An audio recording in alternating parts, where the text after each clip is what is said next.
Sveiki visi, šioje pamokoje greitai pasidarysime šypsenėlę savo svečių knygai. Tai yra, štai kaip matote, jei parašysime ką nors tokią, mums visą tai pavers į paveikslėlį. Aš jau atsisinčiau šypsenėlės ir įsidėjau į direktoriją Smiles. Ir štai tokios šypsenėlės. Na, visų galbūt nedarysiu, tiesiog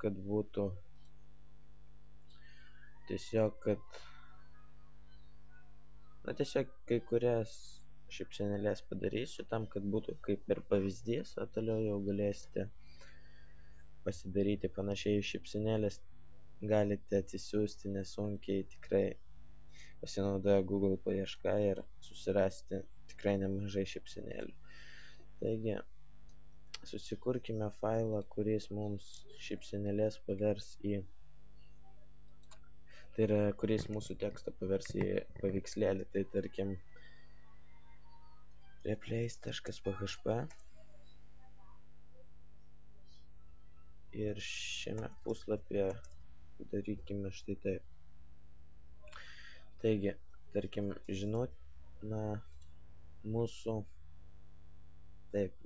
žinutė yra kintamasis žinutė ir tuomet žinutė yra funkcija replace, str replace, tarkim, štai tokį tekstą pakeisime į img src, tai vėlgi html tagas img, src tai tiesiog smiles ir štai pirma šypsenėlė 1.gif ir alt tai tiesiog, sakykime, šypsenėlės aprašymas ar panašiai, kažkas tokio. Taigi, ir žinutė. Na štai, taip atrodo šio teksto pakeitimas. Na tiesiog dvitaškį ir ši skliaustelė, tai yra šypsenėlė tekstinė, pakeis į štai šį kodą. Tai yra, jei įvesime taip, mums kodas štai tai, ką mes įvedėme, pavers į tai. Ir tai tiesiog HTML tagas, kuris atvaizduoja paveikslėlį. Ir paveikslėlis yra 1.gif, štai šis. Ir taip pat galime padaryti daugiau, tarkim,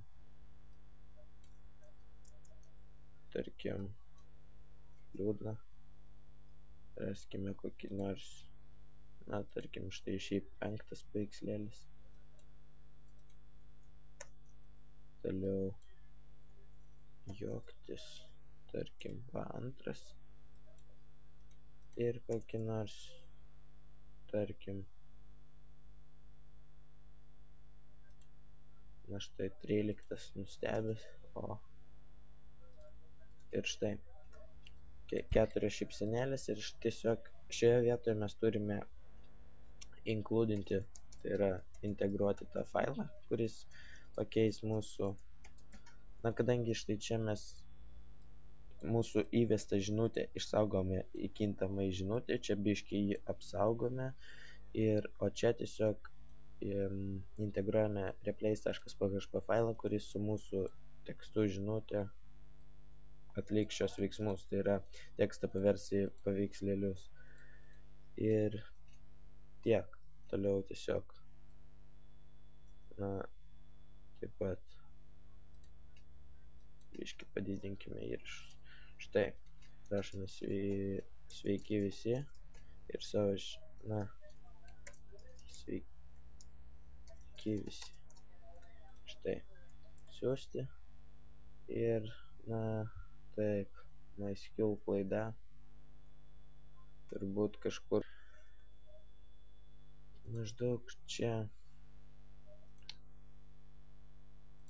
negalime tiesiog padaryti štai taip ir bandyti dar kartą. Na štai matote, įsirašė sveiki visi ir štai šypsenėlė. Taip pat sekanti, tarkim, na štai kaip matote viskas veikia. Taigi tiesiog čia su mūsų kintamoji žinute, kurį mes nustatome štai čia, pakeičia mūsų tekstą, jeigu randa štai tokį tekstą, tarkim dvitaškis ir skliaustelis, pakeičia į paveikslėlį. Ir su būtent šiais 4 tekstais padaro tą patį dalyką, tik pakeičia į skirtingus paveikslėlius.